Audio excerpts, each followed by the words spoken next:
നമസ്കാരം. കേരളത്തിൽ ആദ്യമായ ഒരു കോർപ്പറേഷൻ, അതും കേരളത്തിന്റെ തലസ്ഥാനം തന്നെ പിടിച്ചെടുത്ത് താമര വിരീച്ചതിന്റെ വലിയ ആഹ്ലാദങ്ങൾ BJP കാണിച്ചുകൂട്ടിയെങ്കിലും നിലവിൽ തിരുവനന്തപുരം ഏത് നിമിഷവും കയ്യിൽ നിന്ന് പോകാവുന്ന നിലയിലാണ് BJPയുടെ അവസ്ഥ.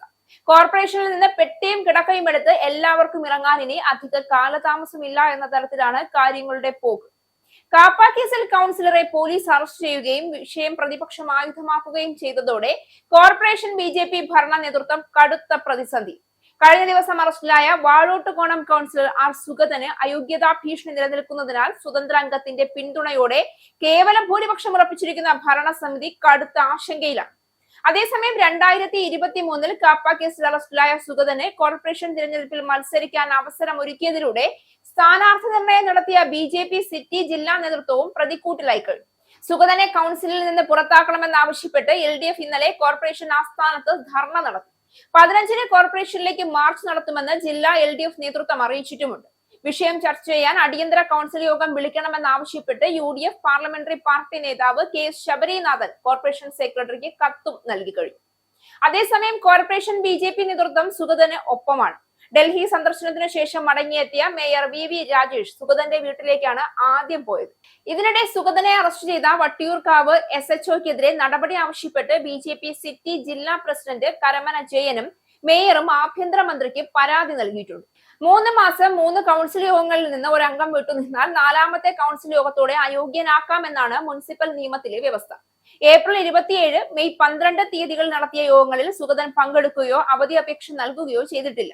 ഈ മാസം ചേരുന്ന യോഗത്തിലും സുഗതന് പങ്കെടുക്കാൻ സാധിക്കാത്ത സാഹചര്യമാണ്.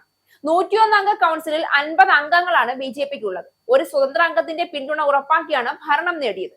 സുഗതനെ അയോഗ്യനാക്കിയാൽ BJPക്ക് കേവല ഭൂരിപക്ഷം നഷ്ടപ്പെടും.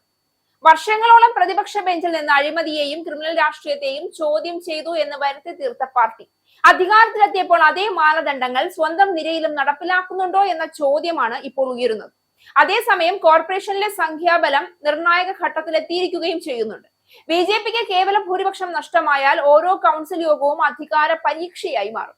ഓരോ പ്രമേയവും വോട്ടെടുപ്പിന്റെ വക്കിലെത്തും. മേയറുടെ കസേര മുതൽ ഭരണ നിർണയങ്ങൾ വരെ അനിശ്ചിതത്വത്തിന്റെ നിഴലിലാകും.